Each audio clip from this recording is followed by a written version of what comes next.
Jordan. Status Coup. It is June 2nd. The year is 2022. We are a little early today, about an hour early. So hopefully more people, more the usual crowd will trickle in as they see the stream. Share this live stream and like this live stream so we can get it to more people. Delighted to be joined by JB, James Fauntleroy, if I'm pronouncing that right. It's Fauntleroy, yeah. Oh, Fauntleroy, my bad. Yeah. From Revolutionary Blackout Network, and you have your own channel also on YouTube that I think is just JB. It's the Befaunt show. Yeah. So I'm glad you could join today. We're going to do a little deep dive into the outside electoral politics strategy, which I know you and Revolutionary Blackout talk about quite often. Also wanted to address your backstory, because you are pretty open that you're struggling, which I think more people need to be open about that. But also, I mean, right off the top, when you're wrong, you're wrong. I tweeted at you a couple weeks ago because you said Nina Turner was going to lose. I said she only lost by 4,000 votes and basically pointed out she had a chance. I was wrong. And you were right. So I couldn't find the damn tweet. I was looking for like 15 minutes to try and find the tweet. So you'll just take my word for it. But let's start, first of all, because I think for viewers that don't know you, talk about you're down in Florida. How did you get involved in kind of political commentary, and talk about kind of your backstory, because you're dealing with everything from rent raising, you got healthcare problems. Talk about yourself. Well, thank you so much for having me on, Jordan. It's good to be here with all of you here today. Of course, I am in this independent media space, just like you, though I am a novice as opposed to you being a veteran in this space. So it is definitely a privilege to be here. As far as, my history goes, it pretty much started out, I first started getting into the political space, even being more politically minded around 2018, when we had the, gubernatorial race, between Andrew, oh my goodness, his name is slipping from my mind. Gillum. Yes, Andrew Gillum. He was running for governor, and it was against him and Ron DeSantis. Of course, I voted for Gillum because he expressed interest in things like Medicare for All, which is something that I've never heard of before, which I thought, this is crazy. This is something that I would absolutely love, for everybody to have, because I am a Medicare recipient by being disabled. So even though it's still not as good as Medicare for All, but that's a whole nother conversation. But I got into that space, and I started to see. Sorry to interrupt, but for people that don't know, you said you're disabled. What is your disability? Oh, I'm on kidney dialysis. I've been on dialysis for 15 years now. Okay. Yeah. And so because of that, I saw how the political spectrum was, and I started to become a little bit more interested in it. So I started joining Twitter and started, speaking and, seeing people speak in spaces. And as I learned more, especially as far as the historical context, I've moved further and further left as far as, my politics go. And so I would start having conversations with people who are current members of Revolutionary Blackout Network, people like Nick and other former members of Revolutionary Blackout Network, on their streams. And then there was this culmination of us coming together and saying, well, they like my takes, I like their takes. They said, well, let's make a network. And so that's what we did. So we created, at first it was called Fred Hampton Leftist, but then we later changed it to Revolutionary Blackout Network. And so as I, even grew even more from there to, my view on the politics, and also my influence is not just from what I see in the news, what I may read. It's also from anecdotal as well as personal experience. And so because of this, and this is one of the reasons why I felt that I don't know too many people who are in my situation in this space.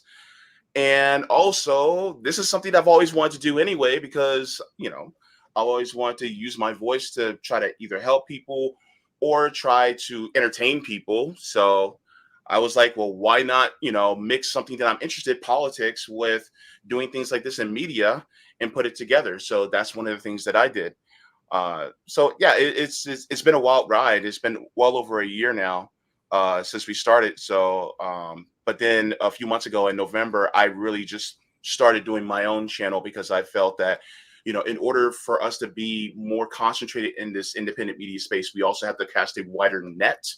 And by casting a wider net to get the true message out there for people to realize that they have their power, then this is one of the reasons why I also created my channel as well.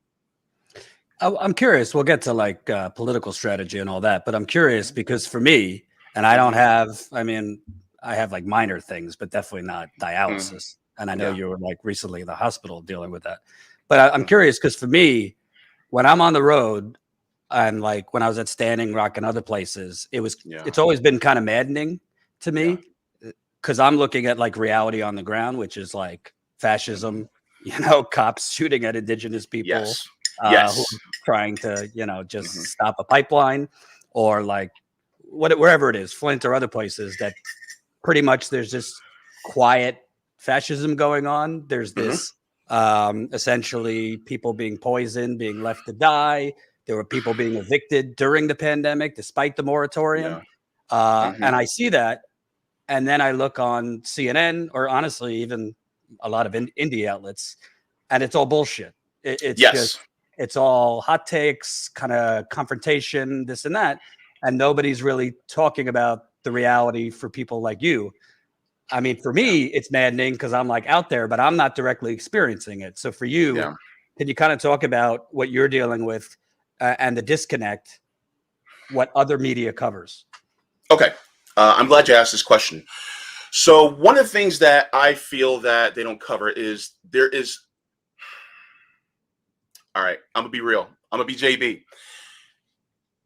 There is a class divide in this nation, and it's also apparent in media, not just regular media, also in independent media too. There's a class divide. And the thing is that there's a loss of a sense of urgency that we just do not have within some of these spaces. You look at the people who are in CNN, NBC, Fox, New York Times, all these people, they are making 6-7 figures. They're being paid by billionaires, right?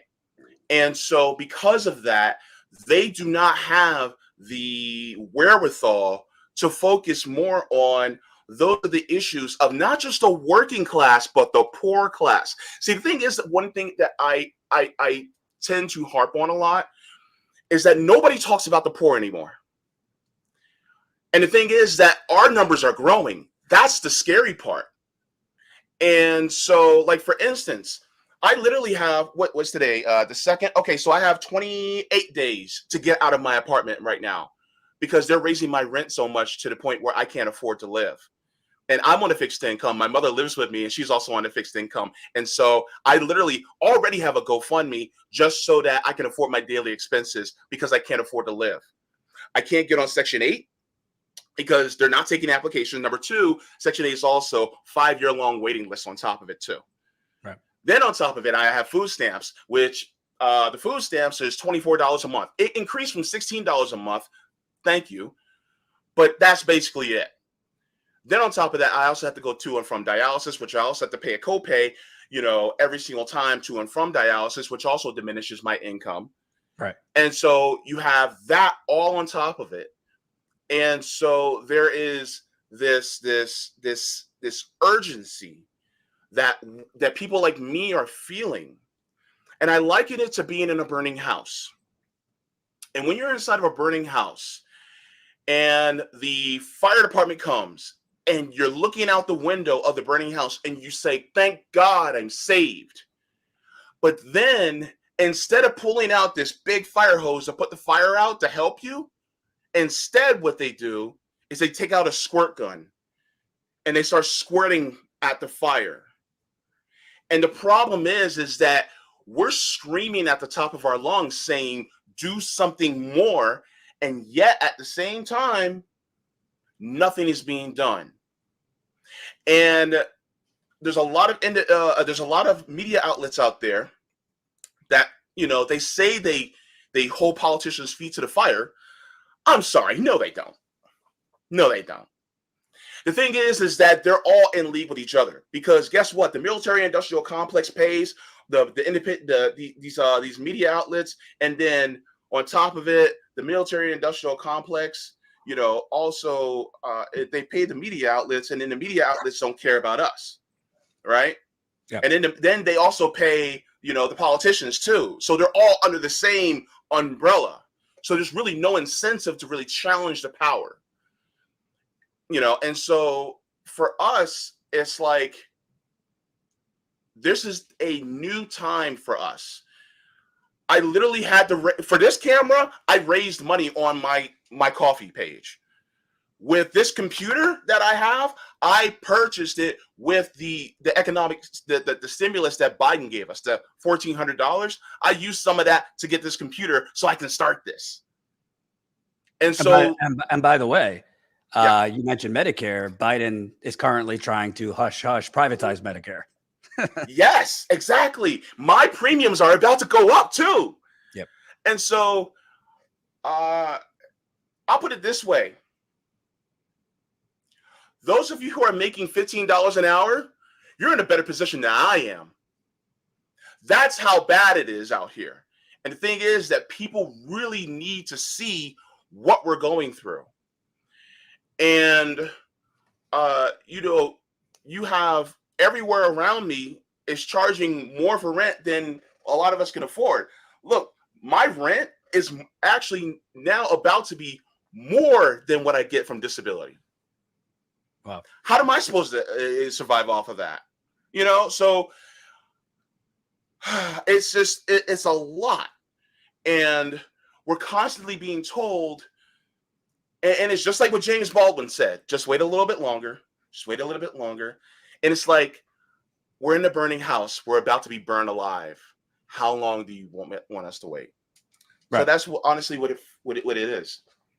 So then that brings us, and by the way, smash the like button, share this live stream. We put JB's GoFundMe in the description. So if you can chip in a couple bucks, go ahead and do that. Then the question becomes, what is the political strategy? Because you know, you call me a veteran. I was a nobody until 2016. I just happened to be in the right place at the right time. I covered the Bernie campaign and then covered some other things like Flint, Standing Rock, some other things. And I think a lot of people, maybe yourself too, I think a lot of people kind of got on cloud nine and felt like they were part of revolution through Bernie's campaign because of buzzwords like political revolution. And I'm a journalist, but I'm also a human. Like some of those rallies, I felt like I was at Woodstock or something without the drugs. In fact, might have not to interrupt you, but at the Queensbridge rally, I actually saw you on TV when I was watching. Oh my God, it's through the government. C-SPAN. Yeah. So I saw you on C-SPAN. So I was like, oh, there's Joni Sheridan. So cool. So yeah, I saw you there. But and then once reality came crashing down, Bernie dropped out, didn't continue the revolution, has basically just kind of become a good Democrat. Other squad members basically turned the ruckus into sending nice letters asking Biden to do things. A lot of people kind of want to burn down the house. The question is, what is the best strategy? Because from my perspective, based on what I've been covering the last few, over the last year, I've covered mostly organizing, much more than electoral politics. The same independent media folks that suddenly care about unions, like wouldn't touch the stuff I was covering when I was covering the Amazon workers organizing, Starbucks workers organizing. During the pandemic, I went and interviewed homeless people being evicted. I couldn't get anyone to even retweet it, much less cover it.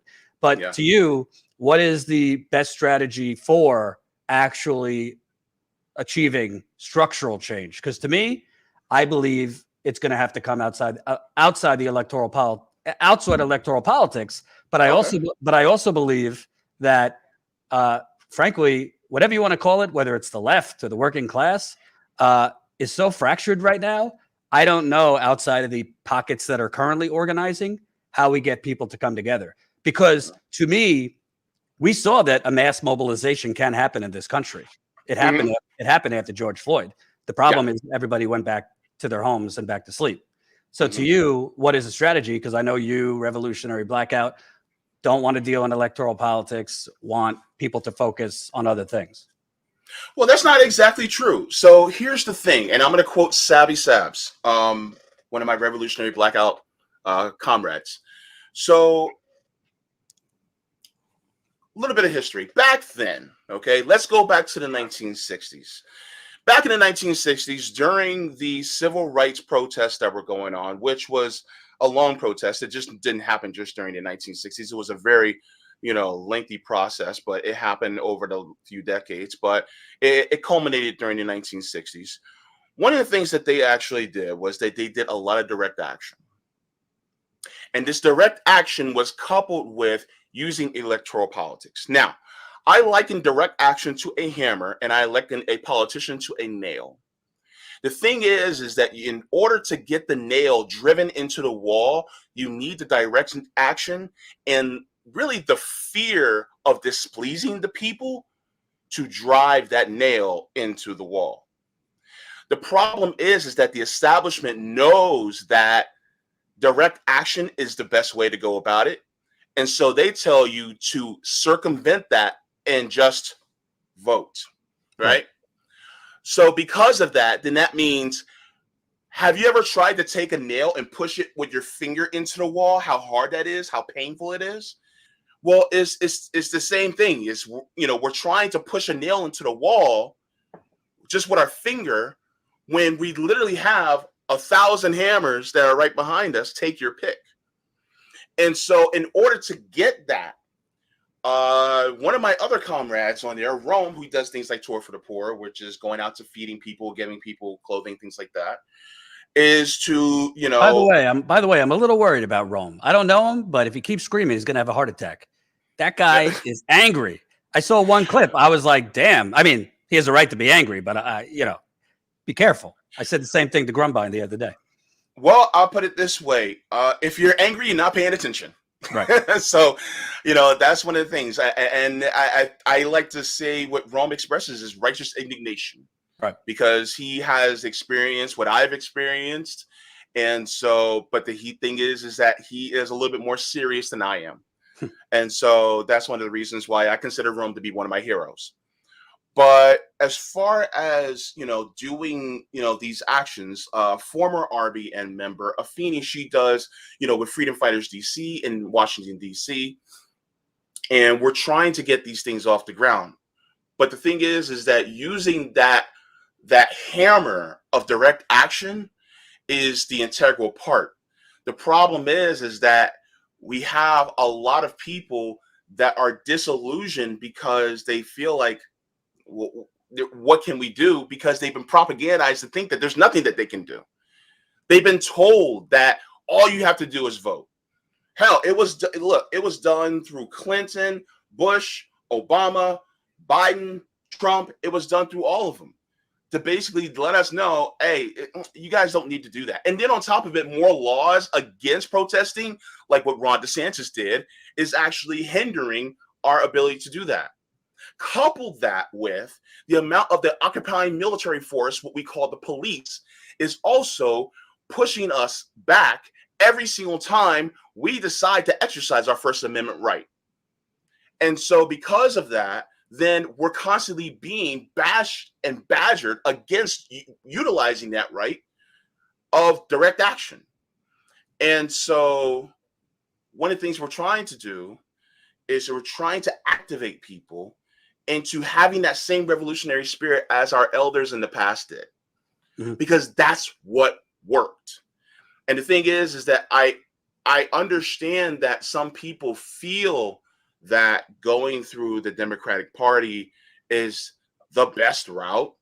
But at the same time, we've been seeing this for over 40 years. And what do we really, truly have to show for it?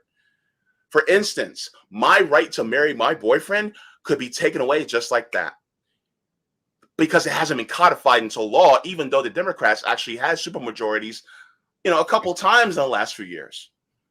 So it's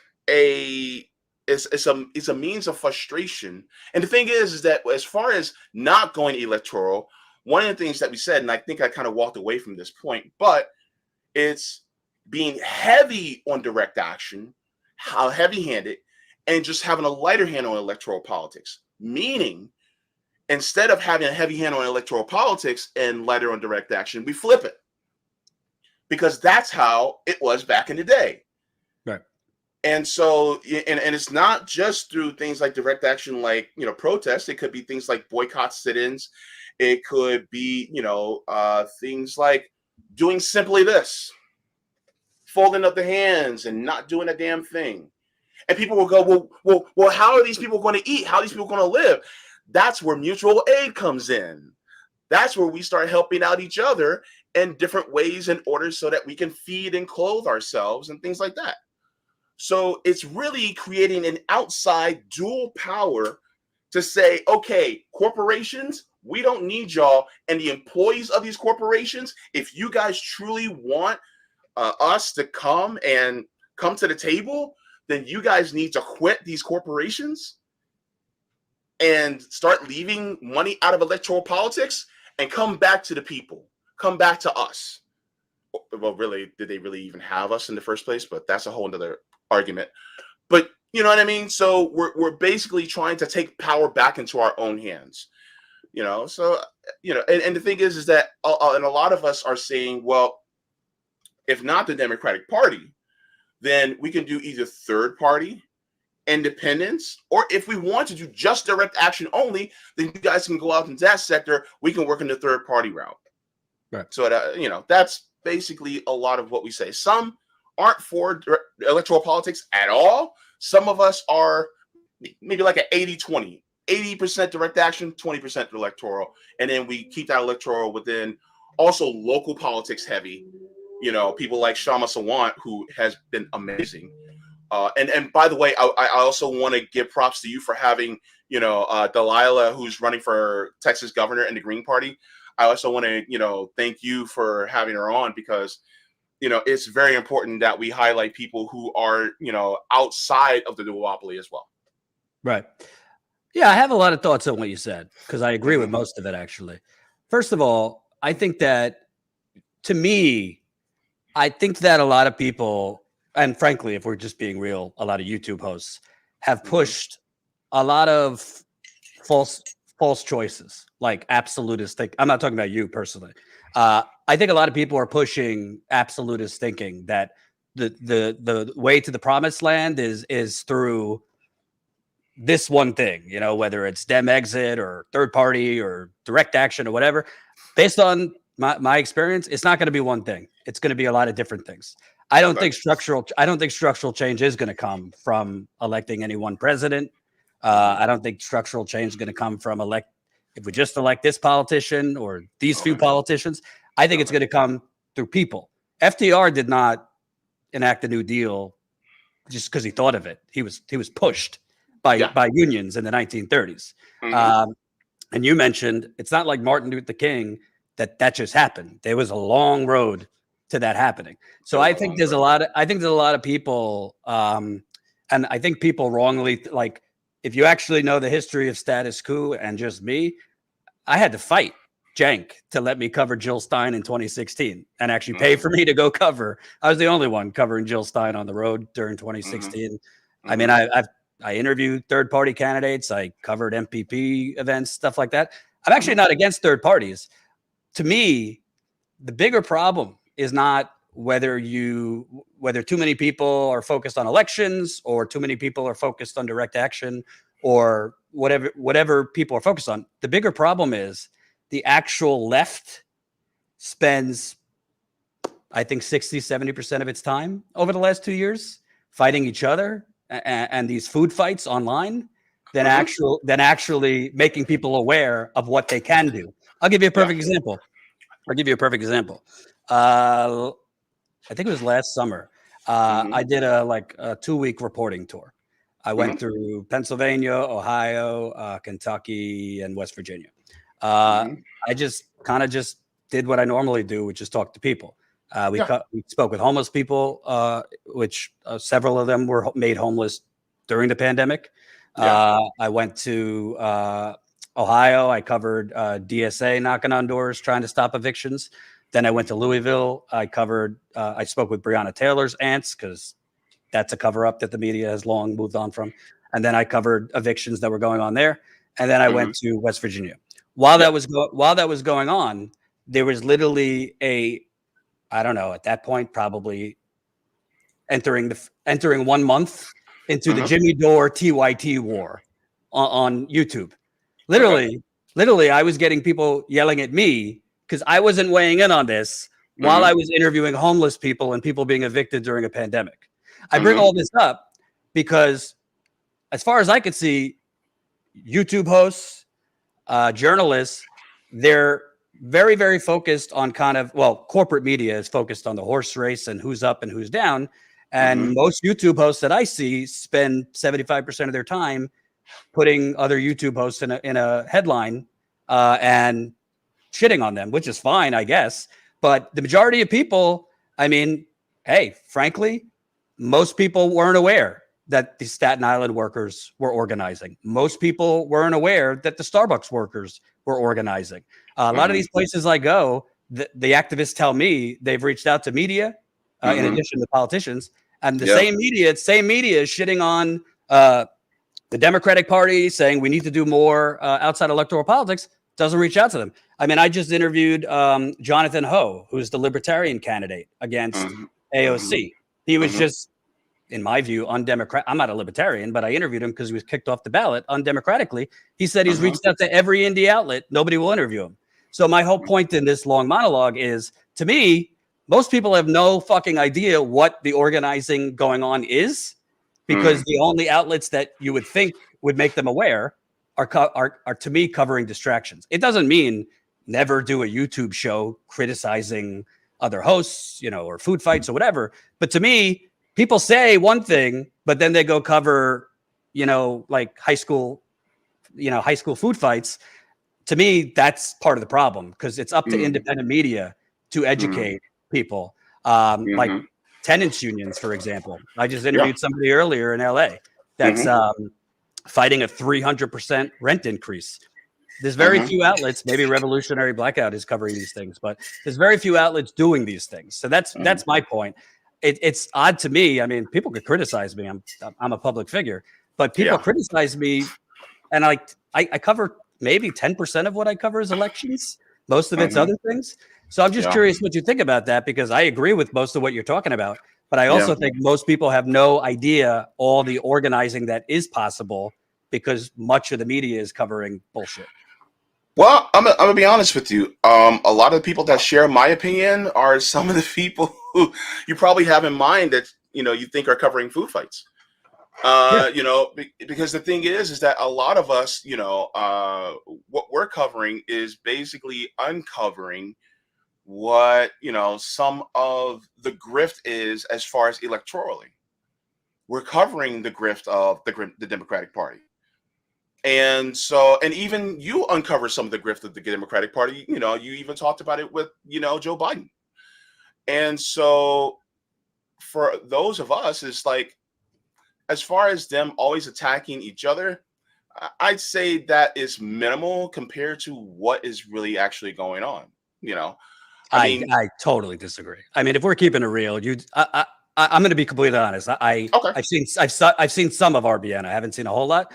But looking at other channels, 75% of what is going on, whether it's Jimmy, other channels, is shitting on the Squad, the Democratic Party, other YouTube hosts. But they deserve to be shit on, though. No, that's fine. Let's be honest. So, that's fine. That's fine. That's fine. But my point is, when I was out there covering the Amazon workers, when I was out there covering the Starbucks workers, when I was out there interviewing homeless people, that stuff isn't being covered by the same hosts that say that's what, like, the Democratic Party is not helping these people. So that's the thing that I don't understand, because it's like, I agree with you. If you look at this channel, I shit on the Democratic Party, I don't know, 60%, 70% of the time. But to me, I look at other channels and I don't really see coverage of like actual substantive issues.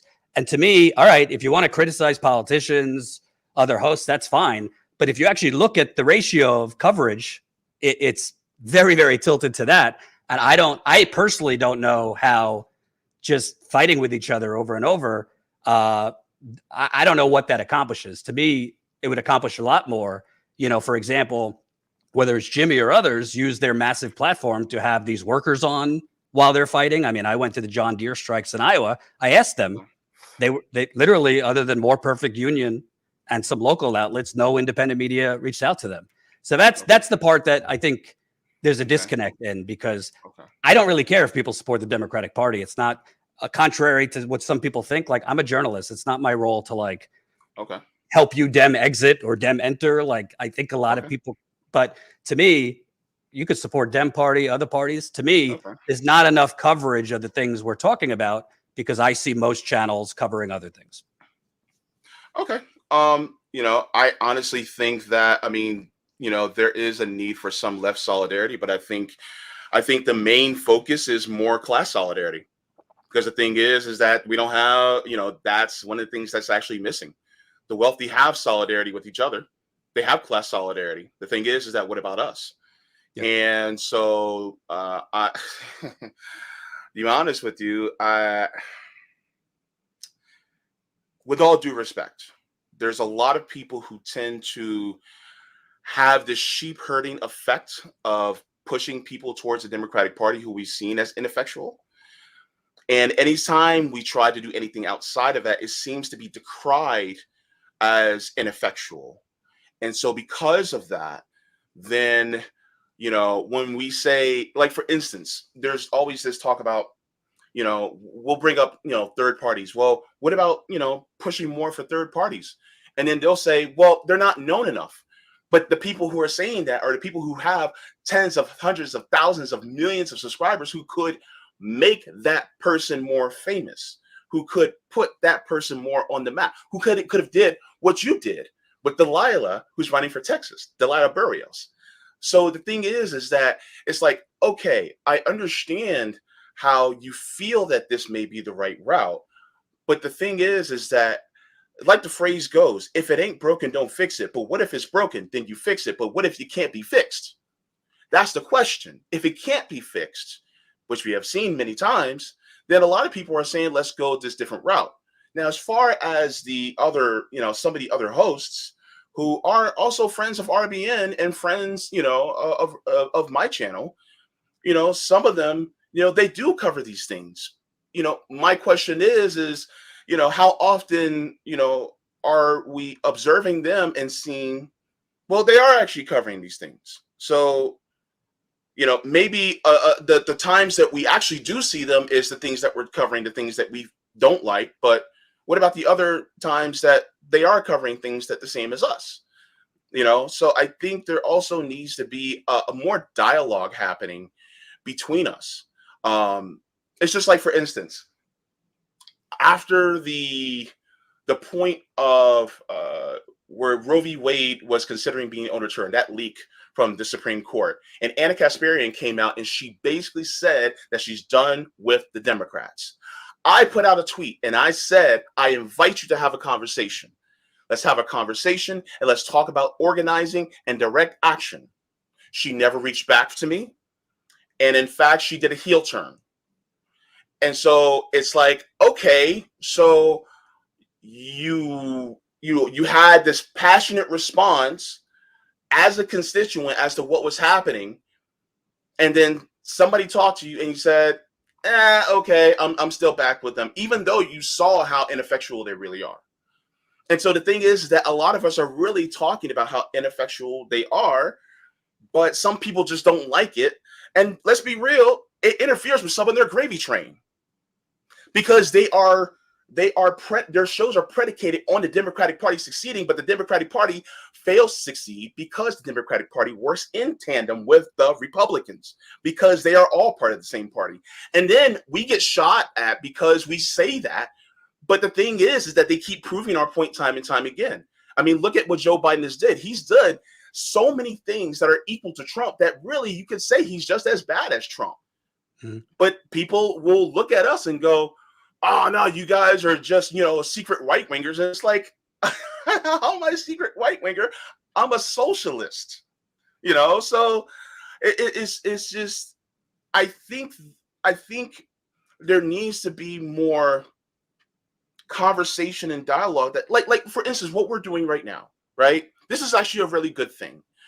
And like I said on Revolutionary Blackout a couple of days ago, none of these people who are independent media spaces are my enemy.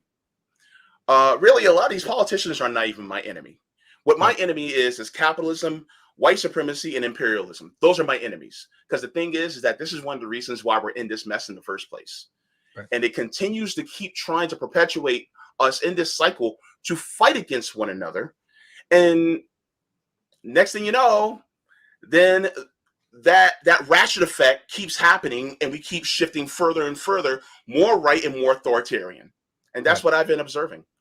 So a couple things. One, I mean, I don't think I need to explain to the audience. They know what I think of TYT, but I think I know what you brought up about Anna is interesting. I saw a little bit of that, and it seems to me like in that moment she came to the position that people were criticizing her for not have coming to, that like, I'm done with the Democratic Party.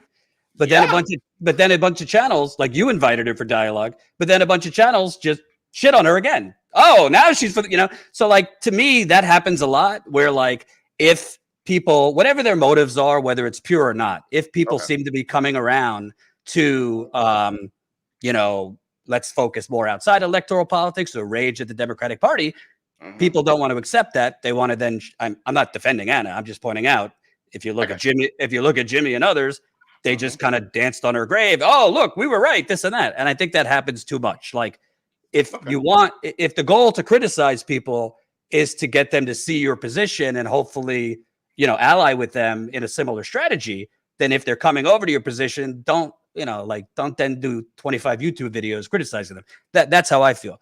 But I'm curious, and this isn't to argue. I'm genuinely asking because I don't know what it means. I keep hearing this. When you say sheep herding people in the Democratic Party, I'm curious what you mean in the context. I can't speak for other people but me, because to me, like, I have choices just economically, right? Any trip I take, it's going to cost $3,000 to $4,000. I don't get any funding from like banks, anybody. We're funded through paid memberships. So for me, like, should I not go cover like Nina Turner's election or India Walton's election because they're running as a Democrat? I'm genuinely asking, because people say that's sheep herding people into the Democratic Party. Like, I don't really have any like competitive Green Party elections to cover on a national basis. MPP, I mean, people can think what they want, but it's not a real thing. It's not even a political party. It's a PAC. So when like, I don't really get what people mean sheep herding. To me, I feel like people, because me personally, don't feel like fraud squad or like Dem exit. They view that as like sheep herding people. Like, I didn't vote for Hillary Clinton in 2016. I had friends end our friendship because of that. And then I voted for Biden in 2020. I didn't tell other people to vote. I've never told viewers who to vote for. I've said, this is what I'm doing. Do what you want. I mean, that's like a cardinal sin now. Even though people say, don't voter shame me for voting third party, they then turn around and voter shame people who voted for Biden. So I'm just curious, like, from what I could be doing, I'm curious what people mean by sheep herding people, because to me, why I've covered more outside electoral politics stuff in the last 2 years is I don't think we're getting to the promised land through electoral politics. But I also don't agree, like, if there's a good candidate locally or running for Congress or something like that, I just think it's kind of a short-sighted view. Well, they have a D next to the name, so preemptively, like, to me, that's short-sighted. People could disagree. But I'm just curious what sheep herding means, because for me, I don't tell people to vote for Democrats. I don't tell people to vote. I've never told people how to vote. So as far as sheep herding, basically what my interpretation of it is that is pushing people to basically stay within the Democratic Party and not consider any other outside options. Now, as far as I know from you, I don't necessarily see that from you, not at all. But my question is about other channels, and these other channels typically are the bigger channels. I don't necessarily see them cover any of, especially maybe the Green Party or maybe an independent party election. Mhm. And so because of that, they are always continuing to have Democrats, either they're interviewing them on their, and they're saying, well, they're progressive. And they're saying, well, they're not corporate because they don't take corporate money. And they're being, they're saying, well, we just got to stay within this party and continue to change it. And so, but when you try to do something outside, then it's always decried as, well, no, that's not going to work. I agree. And it's like, well, wait a minute. I think TYT is the biggest culprit of them all for that. Okay. Yeah, I agree. There's consensus. But as far as like decrying third parties, people will say, well, you can't really do it because of XYZ. And the thing is that we could have mass movements to change those. Now, might I remind people, and we actually at RBN did a third party summit a couple months ago.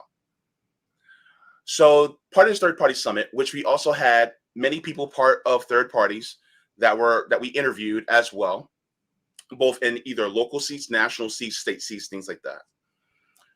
And one of the people that we had on initially was Case Study QB. You probably know him. Yeah, He is a really great resource. Shout out to you, Case Study QB. And he did a presentation talking about the most successful third party in American history. That third party was the Republican Party. Mm-hmm. Yes, it was a third party. And so the thing is that it's like, okay, if they can do that, it's not out of the realm of impossibility for us to try to push towards that direction.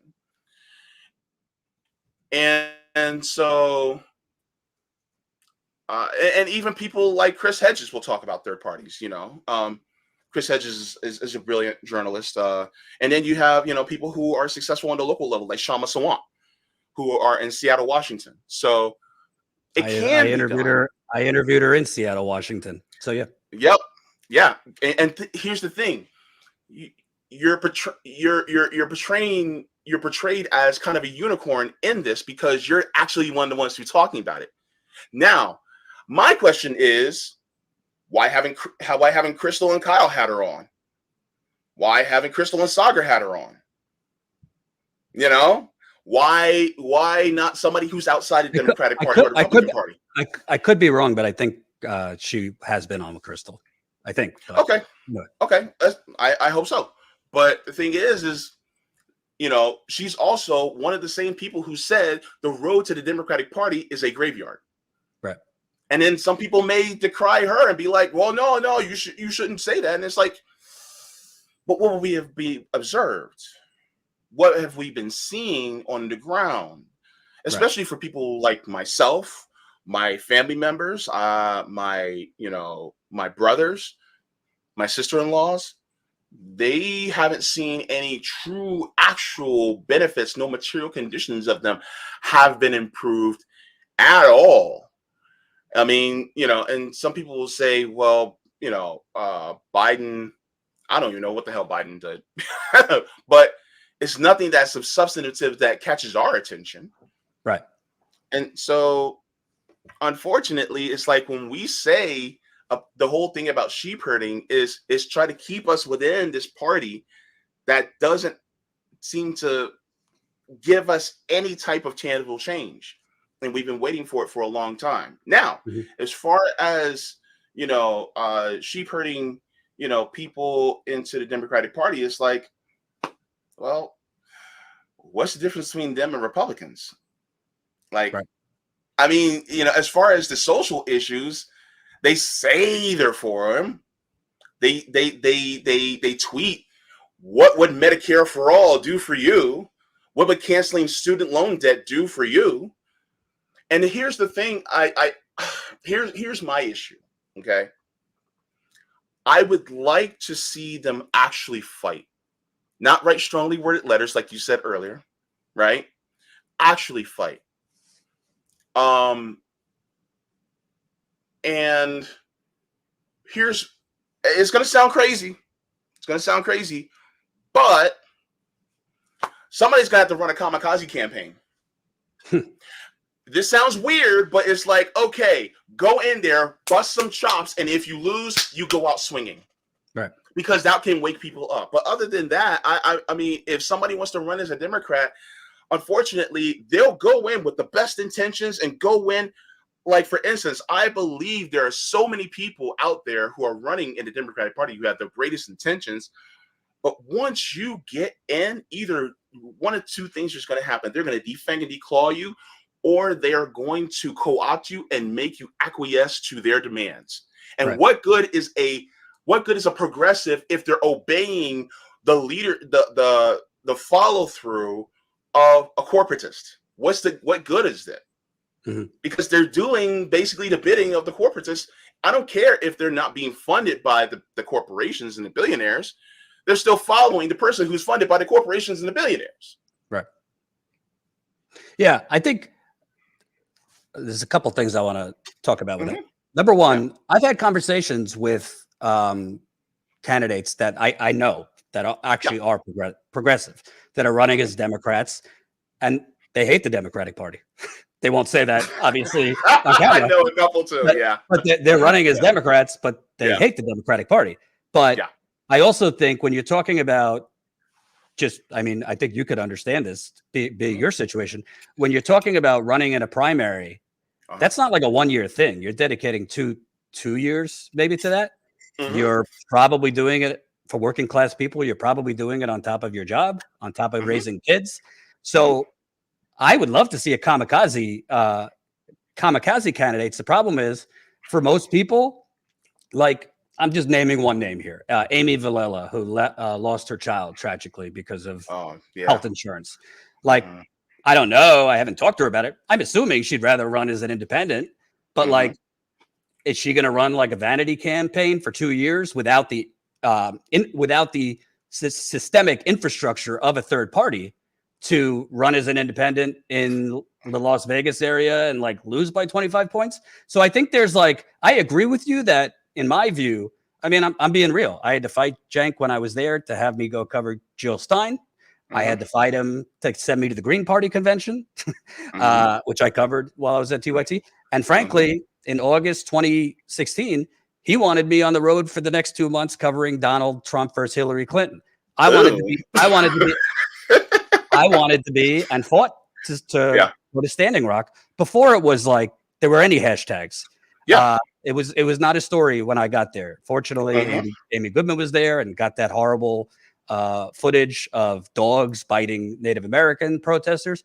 But my point is, to me, until there's an actual infrastructure and a legit infrastructure for a third party, because I'm going to be real. We're talking be real. Jimmy could be a friend of your show or not. Jimmy, on one breath, rants about the definition of insanity is repeating the same thing over and over in the Democratic Party.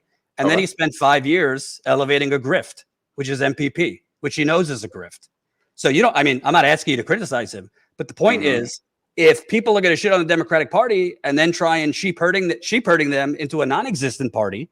I mean, I covered MPP. I was the only reporter there when they were protesting outside AOC's office. I covered their convention. I covered it even though I was hearing that it wasn't serious. And then I did reporting. It's a fucking disaster inside. State parties are fleeing. So if people with massive platforms, whether it's Jimmy or others, are pushing people to a party that doesn't have any candidates, doesn't have ballot access, who the hell knows what they're spending the money on? To me, that's a problem. In the last, couple of weeks, I probably interviewed 5 or 6. I interviewed a few Green Party candidates, a Libertarian candidate. I myself do this, but to me, until there's an actual serious infrastructure, and the only thing really right now is the Green Party, which has its own problems, or people get serious about coming together to form a real party that has actual organizers at the top, because MPP does not. We're going to continue talking about third parties, but for Amy Villela and others, it's kind of hard to spend 2 years and choose to run as an independent if you don't actually have the infrastructure and support to be competitive. I don't know what you think about that. Well, it would help if some channels actually covered it. If she that would make it possible for her to run as an independent or third party. But the problem is that many of them don't. Yeah. So then people feel like, well, I guess I just gonna have to run in the Democratic Party. So it's like, the access, to create that popularity, that wealth of notoriety is not there also. So unfortunately, I agree with you. I think some of that falls on, some people who are also larger channels. And the thing is that, like, for instance, this Saturday, I'm going to have Delilah on my channel because I want to put my money where my mouth is, and I'm going to have her on my channel. But my channel is only 1,400 subs. Right. You're right. Yeah. TYT has 5 million. Kyle Kalinske has almost 1 million subs. Breaking Points has over 800,000. Yeah. So the thing is that they could do a lot more good than I do. They literally have the resources and the infrastructure to do this, but they don't do it. And that's the problem. The thing is that on top of it, I mean, like, let's be real. When it comes to doing anything direct action, when we did the March for Medicare for All last year, we didn't hear from too many of them. Kyle Kalinske, he said it in passing, but other than that, there wasn't too many people talking about it. And in fact, there's another March for Medicare for All happening at the end of July. Yep. So that's going to be happening.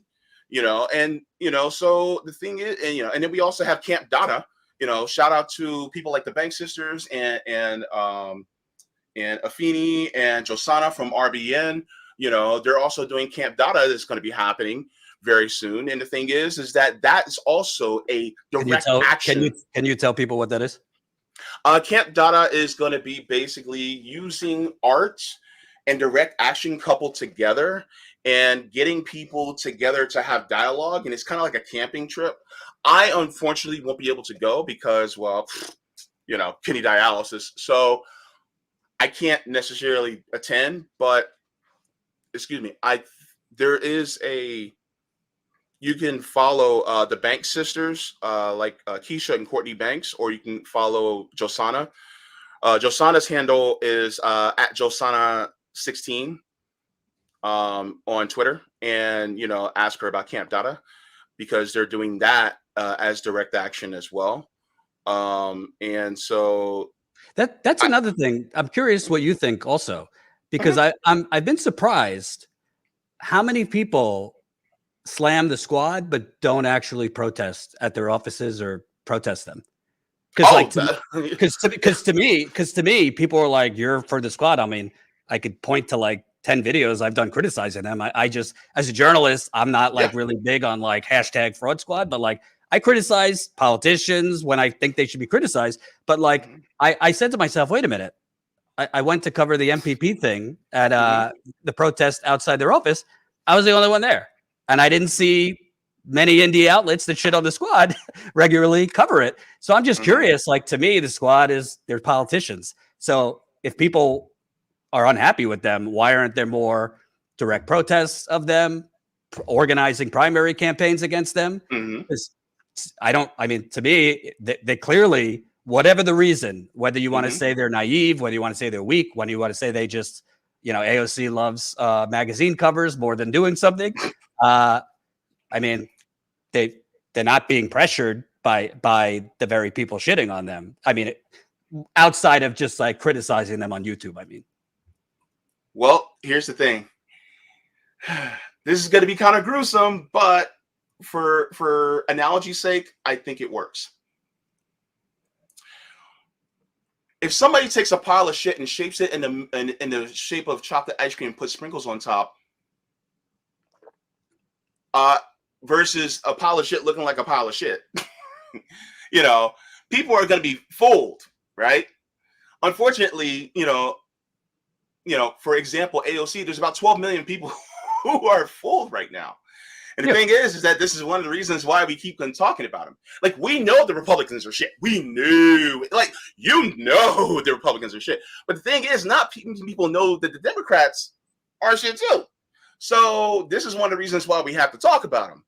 No, I'm not talking about that. I'm talking about not the 12 million people. There's a good portion of the left right now really pissed off at the squad, even Bernie. And I'm just curious because I haven't seen much organizing to like physically protest.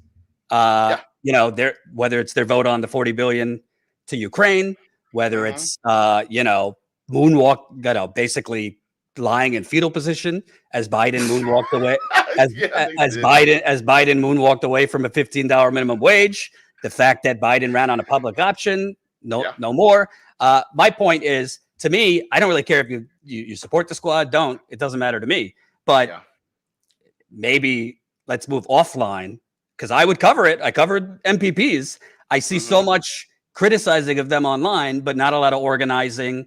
I think Cori Bush, frankly, is open to pressure, is open to hearing people. But I hear more people on YouTube than actually protesting these people in real life, if that makes sense. If I recall, there was a move to go to AOC's office in New York. I covered it. I covered that. Yeah, you were there. That was the MPP thing. Was it MPP? Yeah, because I remember one where Susan Sarandon actually attended. Yeah, that was it. Was that same one? Okay. Yeah. I didn't realize it was MPP, but I mean, I guess what I'm saying, I'm not saying don't criticize them online. My point is, I think there's so much criticism of them online, but I haven't seen the same people do any actions to directly protest them. I mean, AOC said she's an activist. They all said they're activists, so they're fair game for protest, if it's peaceful or whatever. So to me, it seems odd that there's such, in my view, understandable anger at them. I mean, they ran as activists. They're not activating the base. They're ignoring the base. But I don't really see much, even outside their DC office. I haven't seen anything. Well, I mean, it's kind of hard because a lot of us are spread throughout the nation. But I mean, I think it would be, cool to see more actions against them. I would love to see that. I would like to see, it being headed, by a lot of channels. Some of us don't have the resources to get out like we would like to, because some of us still actually work a regular job too. Yeah. So unfortunately, it's kind of harder for us. For those of us who our job is basically being independent media and we don't have a job outside of that, I think it's a little bit easier for them to do it. So, for the larger channels, I would love to see them, headline that.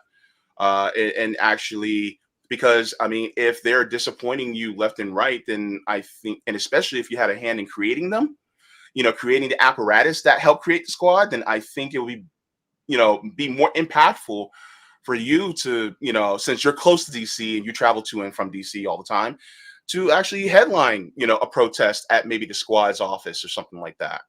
See, that's to me, that's the fundamental disagreement when it comes to me and probably you and some folks that criticize me.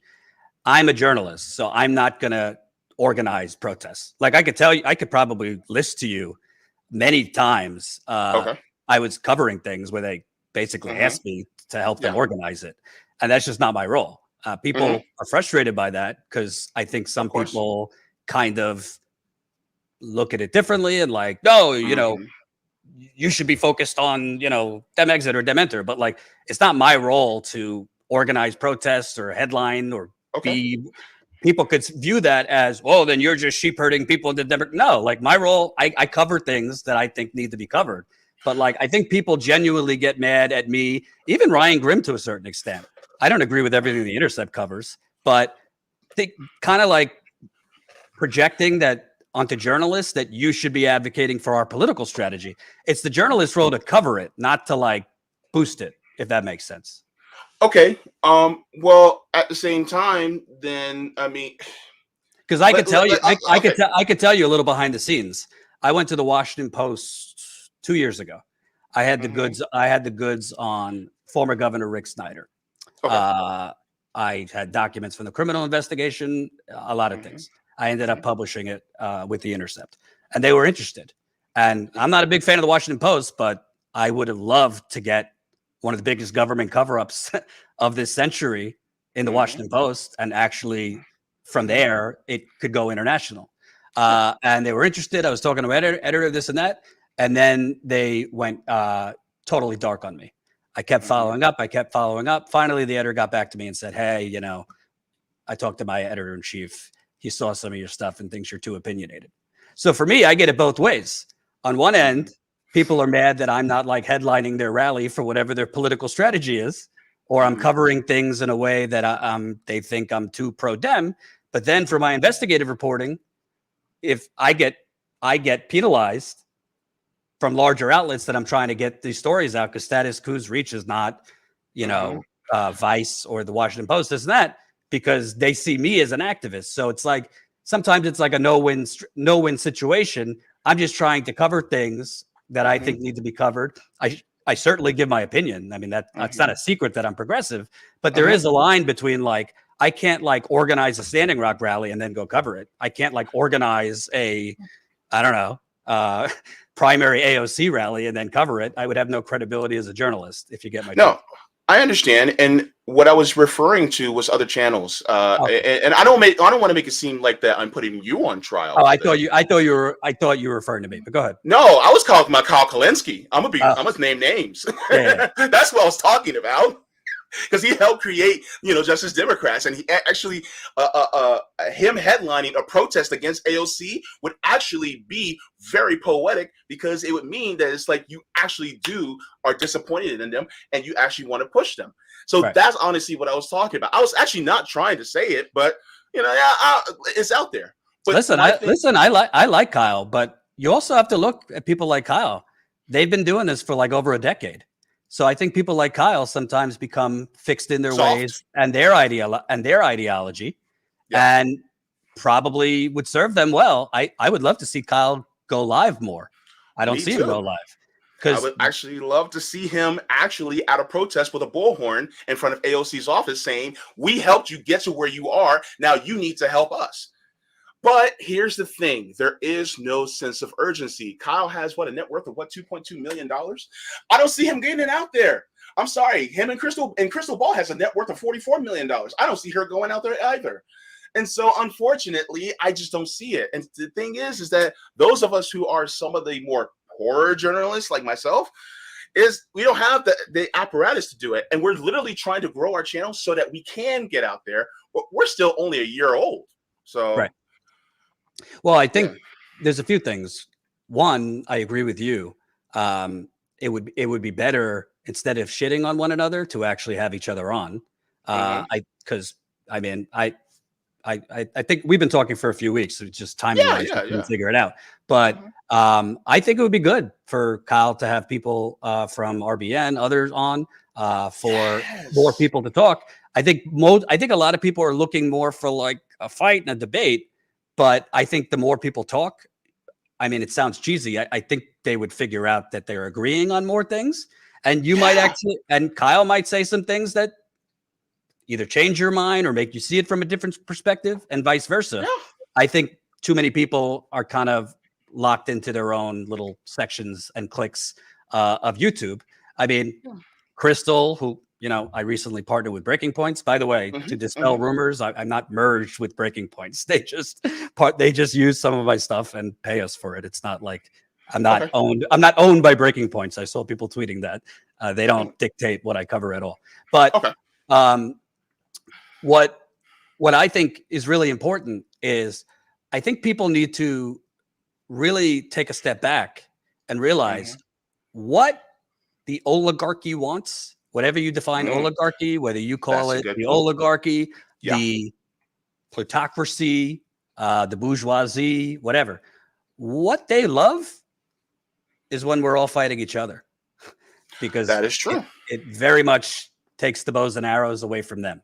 And to me, I don't care if people agree on everything. I mean, there's some core values we have to agree on. Like I don't really want to partner with people that are like healthcare access and other things like that.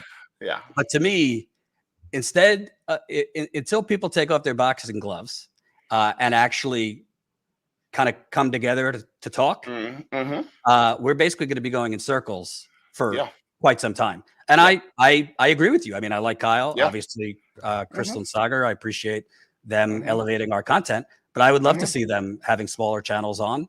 I would love to see them, even if they don't personally think like a third party is realistic right now, at least have the discussion. It doesn't have to be like a boxing glove debate. So I'm with you on that. Yeah. And look, I've said this on RBN as well. I will say this. I am open to talking to any one of you. Hell, I will talk to Cenk and Anna. I look, here's the thing. Okay. If you're trying to, especially if I'm willing to fight with someone, like for instance, if somebody considers himself conservative, right? But they're anti-war. They're completely anti-war. They see what's going on by the United States and the military-industrial complex. They're like, I don't want anything to do with it. I think it's absolutely wrong. I think we should stop. I will march with that person. And then when it comes to fighting them on other things, then I'll fight them later about that. But I'll march with them on that, right? Yeah. So why wouldn't I, talk to somebody like, a David Dole or a Mike Figueredo who believe in Medicare for all? I'm going to be honest and open. I think Medicare for all is actually too weak. I think we need to nationalize it all. But that's my opinion. Yeah. But I think that, we can have that conversation. And then on top of it, because to me, Medicare for all is in the right direction, right? I'm not opposed to it. I just think that we need to be stronger on that, but it's in the right direction. I'll be like, hey, let's have a conversation. Let's talk about it. Right. I don't have a problem with that. And I will even say this, all of us at RBN have expressed such as well. The only issue is, and this is what we have said live on camera, is that they're not looking to talk to us. They don't. It's like if you're a channel that is on the tinier side, it's like, yeah, no, we don't want to talk to you. And the thing is, that's what it feels like. It feels like we're being shunned by a class level. I genuinely can't. To be honest with you, I'm not like direct friends with any of these people. My communication has just been when they have me on their show. But it's business. I think there's a genuine, more of a human level thing, where if like Mike and David, for example. So from a human level, if I don't know if RBN said this, but I know Jimmy has quite often. If people you disagree with, if you basically then call them shit libs and names and this, that from a human level, a lot of people have thin skin or don't want to fuck with those people because they think they're not actually interested in a discussion. They're interested in getting clicks off their backs. Again, I'm not speaking for them because they've never said that to me, but I do think in left media period, I mean, I'm open. I'm pretty open. Jimmy and I used to be friends. I haven't talked to him in 6 months. I don't like the direction he's gone. I appreciate that he had me on years ago and helped us, but I'm not going to stay quiet. Jimmy basically went on like a 2-year cancellation tour, canceling anyone he disagreed with, going at them ferociously, dropping bombs on Kyle and others, and then turning around when he was criticized and saying, I'm hurt or I'm So there's a lot of people who dish a lot of vitriol and whatever, for whatever the reason is, but then kind of get mad when those people don't want to talk to them. So to me, there's an incentive here too, because we're all human. And the reality is, man, let's keep it real. A lot of these channels, I'm not saying they're bad people. A lot of these channels know, hey, if I put so-and-so's name in a headline with all caps, and it's bashing them with this and that, that's going to get viewership up. I've seen it in the rare times I've done it. And there's a human motivation when you see clicks and stuff going up. For example, I don't really cover Joe Rogan that much because I don't really care. But there was a few things he did that pissed me off. I knew that it would lose me subscribers because his viewers are very dedicated. I did a live stream criticizing him. I had the highest viewership I had in, I don't know, 2 months. I was tempted to do more, but I said, fuck it. I don't really want to continue covering this and that. So my whole point to you is I think they should have smaller channels on, But I could see from others' point of view, if they feel other people aren't operating in good faith and just basically calling them names or saying they're like liberals, yeah, I could see why there's friction between if you're constantly being depicted as a certain thing that you're not, or you don't think you are, and you think people are just basically going for clicks. That's why I'm saying people need to take off the boxing gloves and stop fighting each other, in my personal opinion. Yeah, or labeling people secret right wingers. Yeah. Yeah. But you know what? Like for example, I'll just be real. I saw one clip you guys did on David Sirota, and like his wife's not you. I think it was Rome. His wife's a Democrat. This and that. Like that's not going to help anybody. And that's like you're ascribing bad motives to someone. You don't have to agree with him politically, but like ascribing like nefarious motives and his wife's a Democrat, this and that, and then turning around like, oh, they don't want to talk to us. So to me, he doesn't. In fact, Sabby Sab, she actually sent out an email to him, and he has not gotten back to her in order to have a conversation. Dave Sirota doesn't want to talk to us. No, I understand that, but my point is, if somebody, and again, I'm not friends with him, so I don't know, but my point is, if people are basically saying David Sirota is corrupt, not RBN, but other channels, he's corrupt or he's a stooge for the Democratic Party or this, that, or the other thing, I mean, it's kind of hard to then turn around and be like, hey, come on our show. I actually think Ryan Grimm has gone on a lot of shows that talk a lot of shit on him, to his credit. So that's my whole point. It's not don't criticize people, but when the criticism becomes like, you're a shit lib, you're this, you're that. Yeah, I think it's hard to then turn around and be like, hey, come on our show. We want to have a civil discussion. That's my point. I mean, to me, if people criticize me, people criticize me. I think a lot of it's unfair. Some of it's legitimate. But for other people, I mean, for Mike or David Dole or others, I think there's been this toxic mentality on the left that actually probably started after Bernie dropped out in 2016 of canceling people we disagree with. Like I've literally seen on my channel unsubbed because of one take they don't like. That's toxic, not just for like YouTube. That's just a toxic mentality, period. And I think there's a lot of people driving that mentality when, listen, if you like certain hosts more because they're, your views are more validated by them, then support those channels. That's fine. But I think if we're all going to ascribe like bad motivations to people because they're not in lockstep with our strategy, I don't think that's a good thing. Yeah. As far as what Rome said, Rome was pointing out. I don't know if it was Rome. I just saw somebody was like, his wife's a Democrat. Okay. Oh no, I saw it in like a thumbnail or something like that. Okay. But the thing is that wasn't necessarily bashing. That was actually pointing out a conflict of interest.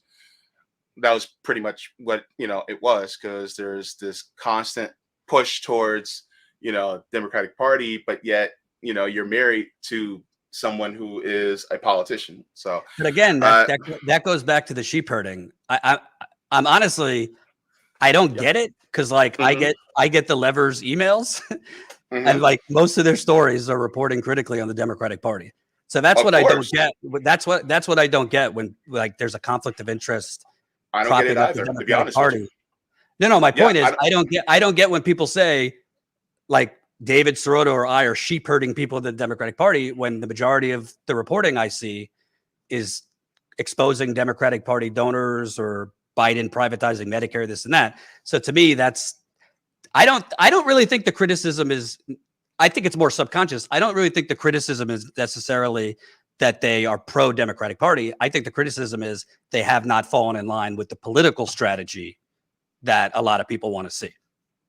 I don't know about that, but as far as like for instance with David Sirota, he, like for instance, the Leveler, his article basically talking about even with Biden with Medicare today. I mean, that was a great article, and that's exactly right. But the thing is, like, there's almost a contradiction, because it's like he's like talking about all these things that the Democratic Party has transgressed, and yet he's saying on Crystal and Kyle and friends talking about how no, we need to stay within the Democratic Party, and it's just like but you see everything that's going on and yet you're still, you know, pushing for it.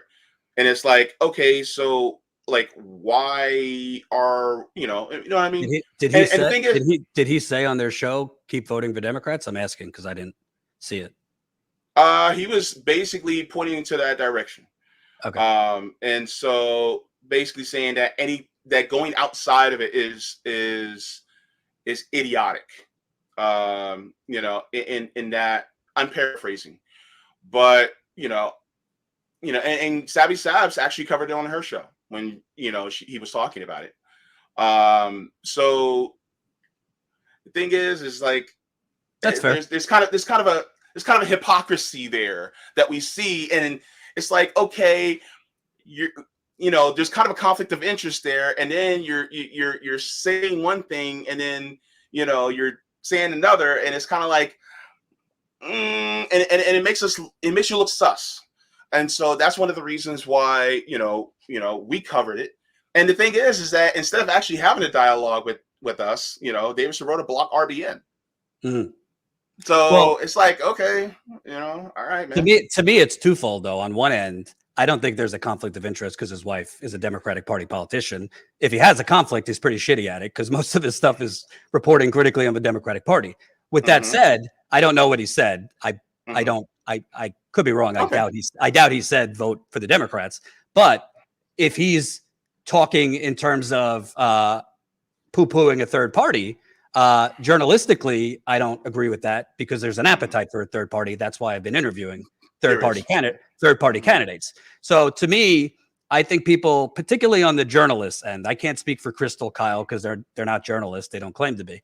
But on the journalist end, I think it's an unfair expectation.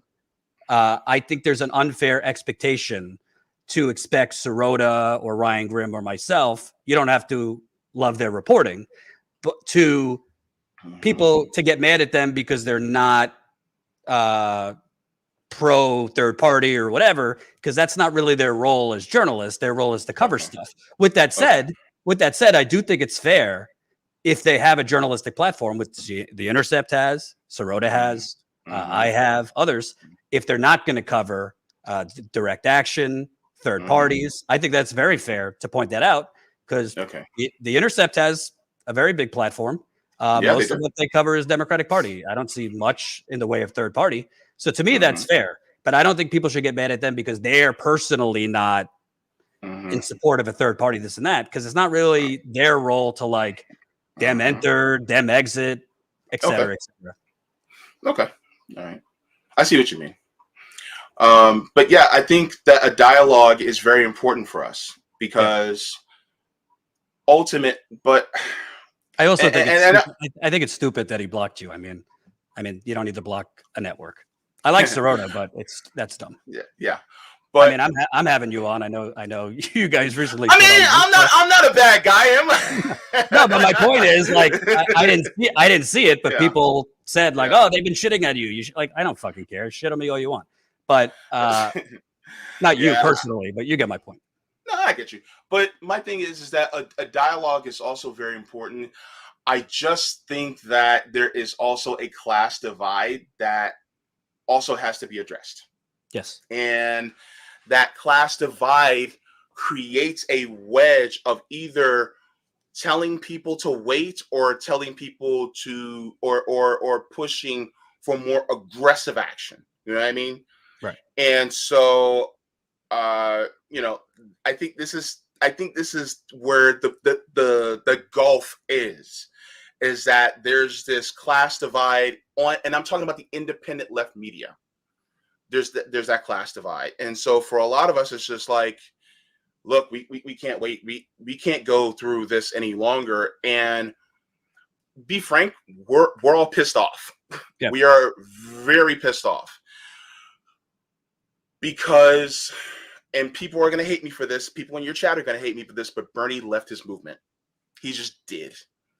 And because of that, a lot of us look at Bernie and we're going like, dude, because there's so much that he could have did after the election, but he never did. Hey, people call me a Bernie bro, but I've consistently said, Bernie, you said get rid of Trump and fight Biden on day one. It's long past day one. He hasn't fought Biden. Well, and you're absolutely right on that. I mean, he hasn't. So, like, I mean, I'm not big like throw the baby out with the bathwater. I call Jimmy out. Like, I don't think Bernie's a fraud. I think that's ridiculous. I think he's done a lot to even create a progressive movement, but that doesn't mean in recent years he shouldn't be criticized. He should. He has. He could have forced the vote on many things because they need his vote, and he didn't. He could have. Most of what I've seen from Bernie is the usual email. Hey, give me your signature for this issue. And he could be doing a lot more. I think Bernie, based on sources I have, is still deathly afraid of being Ralph Nadered and being blamed if Biden loses or Hillary loses and this and that and going down in history. But at the end of the day, if you're calling for a revolution, well, you have people ready for one. And I agree with you that he has not fought the way he should. He didn't go down swinging. That's the problem that we have with him. Yeah. He didn't go down swinging. Fred Hampton went down swinging. MLK went down swinging. Malcolm X went down swinging. You know, you have people. Oh my gosh, I'm forgetting his name. Eugene Debs went down swinging. Like, for instance, a lot of the people who we like, they went down swinging. They didn't give up. There's this feeling of abandonment that some of us on the left feel. Mm-hmm. And so that anger wells up within us. And it's like, you know what? We're done with you. And it'll move some people to call him a fraud. Yep. It will. Okay. And the thing is that, you know, at the same time, it's like what we're observing is like, yeah. And then we start, you know, hindsight's always 20/20. We start to look back at certain things. We're like, yeah, you know, you weren't as strong on certain things that you should have been. Yeah. You know, so, you know, but my thing is, you know, because of that, we're all still human, like you said, and we're all still growing. And that's the point, is being able to, you know, after the growth, come back, even if somebody else was kind of in the wrong, and kind of be like, you know what? We don't really hate each other, do we? Like we have some disagreements, but there's a lot that we agree on. Can we talk? Like, and yeah, it may get a little heated, and yes, it may get a little uncomfortable, but I think this is necessary. And you know, and shout out to Steve Grumbine, who you've had many times on. Steve is a friend. Steve is a sweet guy. I absolutely adore him. Well, speaking of, it's a great plug. Steve's show on Status Coup is at 8:00 tonight. Just to let everybody know. Yeah, okay. Steve hosts a show once a week, 8:00 tonight. Let's get shout ready out to you, Steve. Let's get ready, baby. Let's get ready to grumble. Yeah. But you know, I think it's good to have these conversations. And look, like let's take Steve for example, right? Steve was a conservative back then, and then he grew in his understanding, right? Some of us are growing in our understanding. And so some of us also need to make room for people when they grow, right? And so I hope that I also am helping people to understand that. Some people who may be watching to understand that.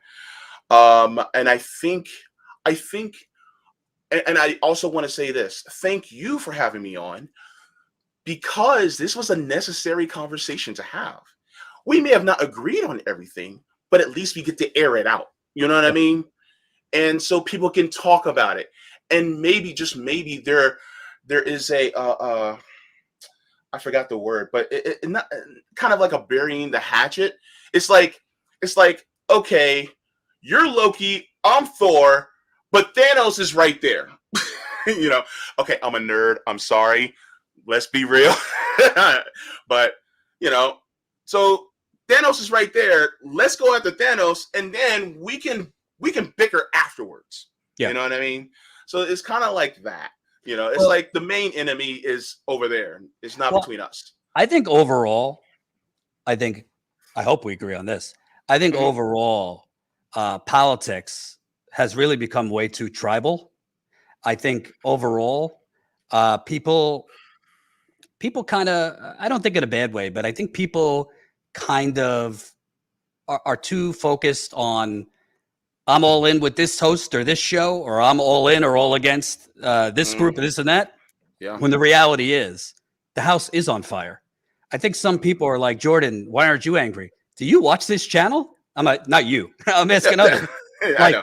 Listen, straight up. I'm not poor. I'm not like uber rich, but I'm not poor. I choose to go out and cover stories that do not make Status Coup a lot of money. Usually I lose money on most of these trips. Sometimes I break even. I choose to do it because for me, for many years, I was very drawn to injustice. I was very, I don't know. I was always kind of, even when I worked at MSNBC and for a dark time in my life, Fox News, I always was disgusted with like the Sports Center reruns of politics, the 2 stories on a loop when like I would walk to the studio through a sea of homeless people.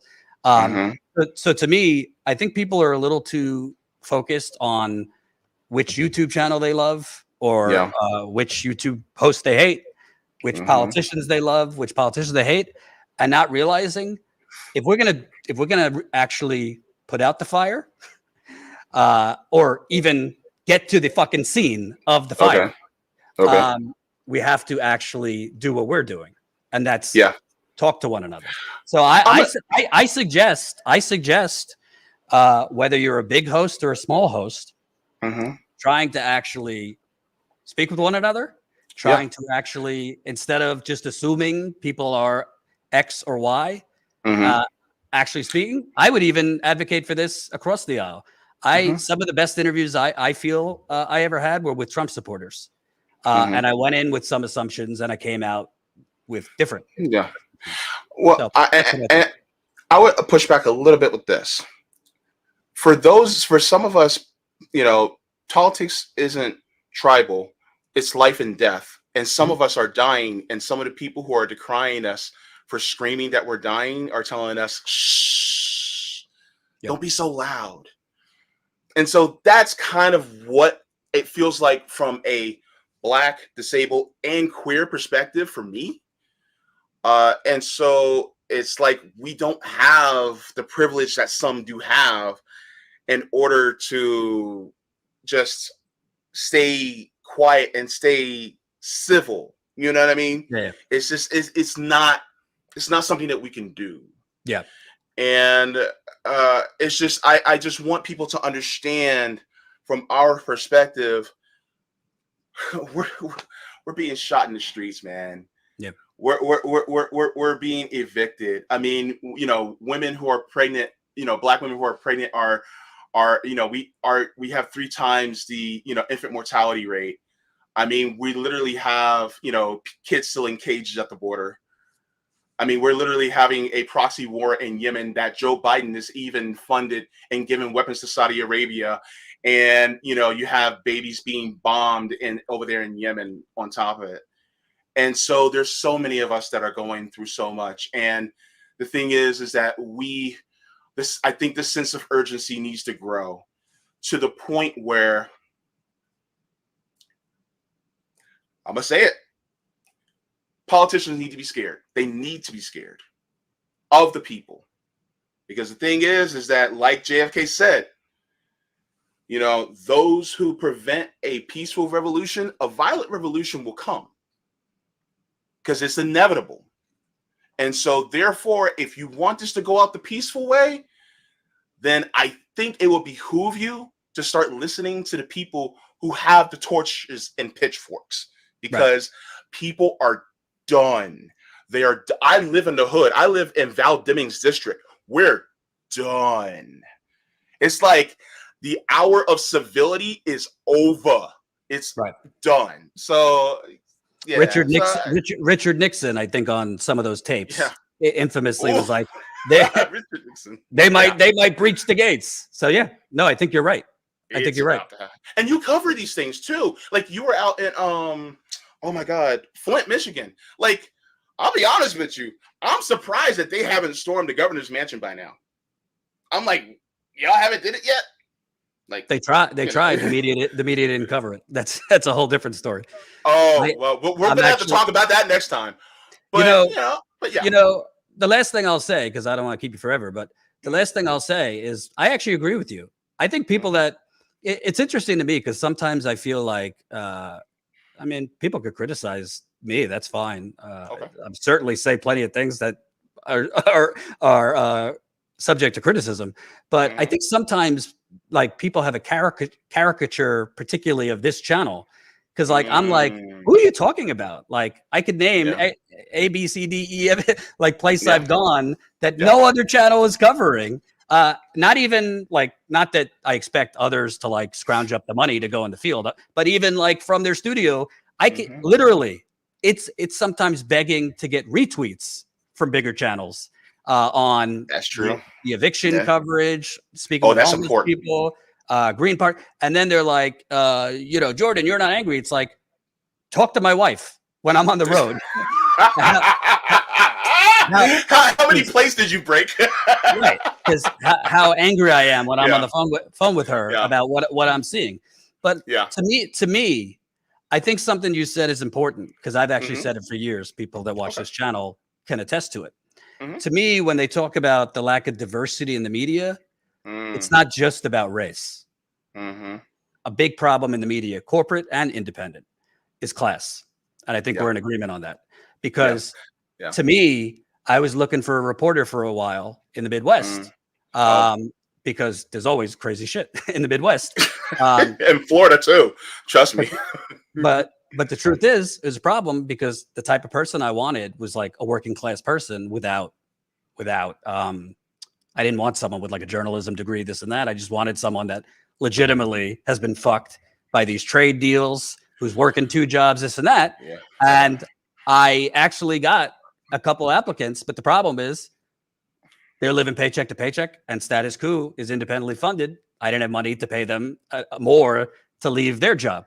So I have always had the vision of actually having like working class people do journalism and, you know, kind of teach them the ropes, this and that.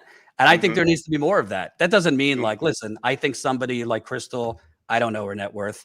I think you could be wealthy and still care about these issues. Crystal, that's true. She covered the Amazon stuff other than Status Coup, like before they won. She's covered a lot of the union stuff. That doesn't mean she's right on everything. But to me, there needs to be a lot more elevating of people like you, because it's not just whether you're black, white, brown. It's about, are you poor? Are you facing eviction? Because it's hard to kind of really, it's really hard, I think, to report like the house is on fire if you're living in a cul-de-sac, if that makes sense. Thank you. By the way, just to let you know, Rome's Tour for the Poor is actually going to be going to Kansas City, Missouri. He's going to meet up with our RBN colleague, Nick. They're actually going to be having a barbecue, and they're going to get all the people. Basically, it's going to be a direct action, but it's going to be like a barbecue. If you know, I forgot the date, but I'll get the date to you. But it's funny. I just reached out to the tenants union there from Kansas City. Yeah, KC Tenants. Yeah. Okay, cool. And actually, Nick is actually a part of KC Tenants. And if you know, even if you can't get out there, if you would like to cover that, I think that, you know, those of us at RBN will also be very appreciative, because the thing is that it's good to see people using direct action in order to help one another. Because, like, you know, a lot of us always say, especially activists on the ground, we save us. And so, and I know you've heard that many, many times, you know, working on the ground. So, you know, I just wanted to put that out there just as information for you to know. My DMs are open. I was shit on about forced to vote. I was like, wait a minute, we covered forced to vote in DC, and I was for forced to vote.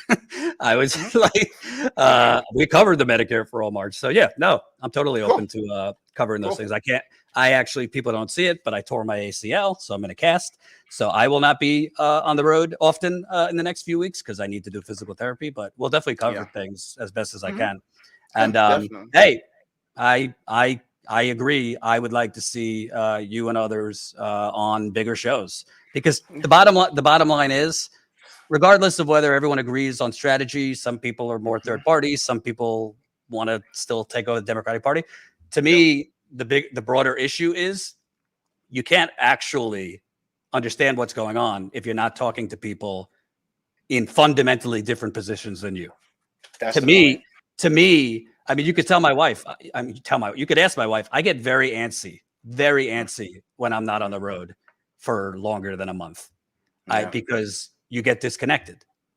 We all get disconnected, no matter where you live. And to me, it's invigorating when I'm on the road because that's how I connect to what people are going through. It keeps you grounded, right? Yes. Yeah. For me. To me, like, I do daily live streams, but after a while, it's like rinse and repeat, news of the day, whatever.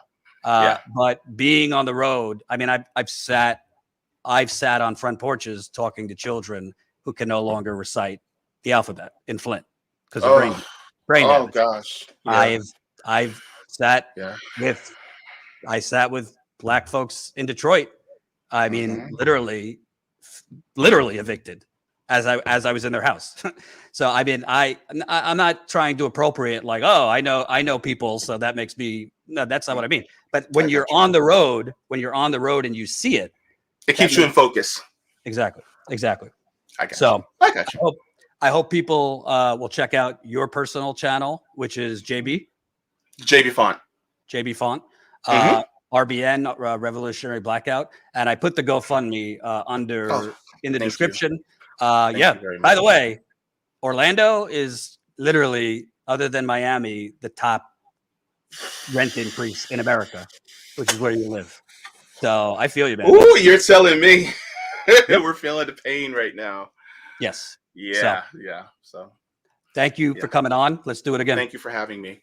Yeah, absolutely. Thank you. Oh, by the way, I'll be on call-in right after this. So if people want to check out Status Coup on call-in, we're doing the United Guns of America. There was literally 3 mass shootings at the same time yesterday. One made television. And there'll probably be another one today. I hate to say it. So I'm going on call-in, taking your calls. We could talk about that and other things. So head over to call-in after this, the call-in app. Let me read super chats because some might be addressed to you. Double K, $19.99. Thank you very much. Teresa, $10. Thank you. Double K, another $19.99. Thank you. Colin Radix, $4.99. Jordan, you can't say you pushed for organizing when you voted for Biden. You know of Biden's record and you voted for him anyway. This is the thing I don't really get. Riddle me this. That's fine if you want to criticize my vote. I mean, I think it's kind of hypocritical when people are like, don't voter shame me for voting third party, but then like holier than thou if I voted for Biden. I listed my reasons for voting for Biden. You don't have to agree with them. But the thing that I don't get is what does one have to do with the other? I think there's like a complex. Thanks for the super chat. I think there's a complex with like, see, you were wrong. Like that. You could cover organizing and other things, even if you disagree with somebody's vote. So to me, I don't know what you think about that, but like, listen, I was on the road. I saw from 2016 to 2020 a much, much darker evolution from Trump 2016 to 2020.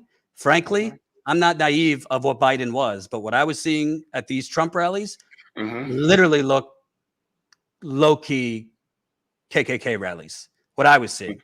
So for me, I said, you know what? I'd rather deal with the neoliberal devil I know than deal with Trump, Rudy, QAnon, and a growing white nationalist movement. People don't have to agree. But to me, I think people are very focused on like, you voted for Biden. That doesn't like, I voted for him. I didn't change my coverage. I criticized him very critically till the election. So to me, I don't know. You could be against if somebody voted for Biden, but I don't get what that has to do with organizing personally. I do think there are many people who regret their vote for Biden, and I don't fault them because a lot of people were scared of Trump. So yes, I do get that fear of why some people voted for Biden. I understand it. But at the same time, with Biden now, I don't think people realize how identical Biden is to Trump. Actually, worse in some ways. His administration is thought to go further than Trump on some. And some KKK rallies aren't with white hoods. Some are with suits and ties, and they'll use coded language, and they'll say, I voted for Obama or I support Black Lives Matter. Just because they're a liberal doesn't mean they're not racist, because racism can also be covert. Yeah. So the thing is that for some of us, it's like, yeah, we don't see a difference. But at the same time, I think there also needs to be a realization that some people, they with the information that they had, they were like, I have to do one or the other, and so I picked this one, and but they regretted it, and so I don't fault the people who regret it, and I'll just leave it at that. Yeah, no, I don't. My thing was addressing the super chat, because they said, how are you talking about organizing if you voted for Biden? The two have nothing to do with one another. But no, I agree with you. I mean, if you voted for Biden, I'm not going to shame you if you didn't. I mean, I at the time I said, this is what I'm doing. Do what you want. I think a lot of people were like, you're telling people to vote for Biden. I'm like, no, I told you what I'm doing. But I think people need to be consistent. Like, don't complain that you're being shamed for third party, but then, criticize people who voted different than you thought. I mean, move on. Yeah. In my opinion. GD Destiny, $5. Even just complaining about fractions infighting is a distraction, a way to belittle the left. Okay. I don't know what the context is, but I mean, to me, the infighting is the distraction personally. To me, there's so much fighting on the left that a lot of the actual issues get lost. That's what I think I was trying to say. My Vision, $4.99. Thank you. GD Destiny, $5. What I want to hear are strategies to bring populist left and right citizens to act together. I got to be honest with you. No offense to Sagar and others. I don't really believe much in this whole populist right. Me neither. I think that's nonsense. The populist right love tax cuts for wealthy people. I mean, Sagar personally has been more left on those issues, but a lot of these populist right figures that are populist are just your dime a dozen corporatists who say kind of populist things. I'm fine. Like, hey, I agree with you. If Rand Paul's right on war, unite. Doesn't mean he's not scum on other things. To me, like personally, like I'm not going to unite with people that I think are like, racist or, objectionable morally. But if people I disagree with on issues happen to agree on certain things, then I'll unite with them. Double K, thanks for the 1999. Colin, $4.99. Remind Jordan that Franco and I challenged the squad at the Capitol steps. We were ignored. Okay.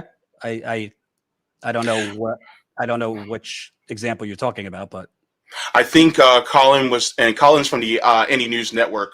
He's also a friend of the show, but he was referring to when they were doing for the eviction moratorium. I think they approached members of the squad, and a lot of them just shun people. Like, for instance, you have people like Colin Franco from Frank Analysis. You have Max Blumenthal that actually approached them, and either they avoided them or their handlers came and blocked them. Yeah, I saw it. So that I think that's what he's referring to. Which is really, to me, pretty gross. I mean, even if you don't agree with like certain people's approach, literally they ran as activists. So you should be. I mean, listen, I think Ro Khanna has turned way too far towards the Biden end, but at least it comes on people's shows. I mean, it's really, really the squad and Cori Bush, who I've covered this and that. The fact that they're in their own little cocoon and won't go on independent media shows, have their handlers, because I think I know what you're talking about now. Basically, play interference when is bullshit. It's bullshit. You can't be an activist and then not want to answer to anyone. Katie, $10. Thanks for the chat, gentlemen. Thank you. Bin 31, 1999.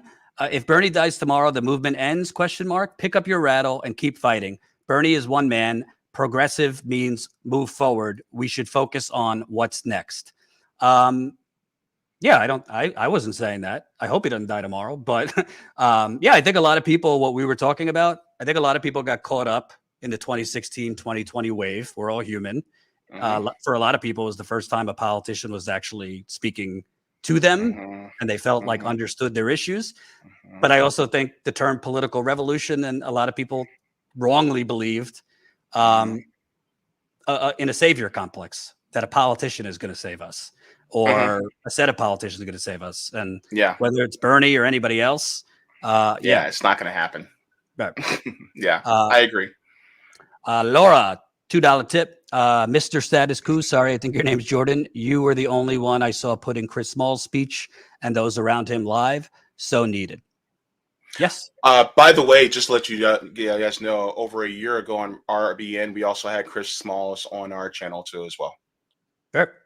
Yeah, I think to me that is the frustration, because it's 9 out of 10 times people like Chris Smalls and those workers are going to lose. I'm not going to lie to you. I when I was interviewing them a year ago in the parking lot, I did not see it. I did not. But I was covering it because it's important to cover the fight, whether we win, whether we lose. I think it's important to cover it. And I went out to the warehouse at least 7 or 8 times interviewing those workers. And literally no one else would cover it aside from, like you mentioned, you guys had him on, but bigger channels would not even pick up the interviews. And I think that's a problem, because John Deere workers, for example, I went out there to Iowa. It was fucking cold in November. And More Perfect Union covered it. But other than that, I asked them, like, you getting any coverage? They told me the outlets they reached out to, they couldn't get on those outlet shows. So there's a problem with big YouTube hosts saying they're for certain issues, but then not walking the walk in terms of highlighting those issues and highlighting those workers. I don't know what you think. Well, it's just like what we in RBN, we actually had the General Strike Summit back in November. And we actually had Rome actually go out to the protest for the Kellogg workers. And we even had, the head of the Kellogg's Workers Union on our General Strike Summit, I think twice. And so we had a conversations with him. So, I mean, and it was great to get his perspective as well. And we were decried for having a General Strike Summit as well. So, I mean, I totally feel your pain. Hold on. Did I miss one? Okay. Thanks, everybody, for the super chats. Thank you, JB. I appreciate you coming on. Let's do it again. Thank you. And I'll be over on Callin next. And Steve's show is on at 8 o'clock tonight. Let's get ready to grumble. He's got a really, really important interview on the climate inferno. Obviously, there's a lot of tension on guns, rightly so. Regardless of the guns, we're all going to kind of get shot in the head in a few years through the climate inferno.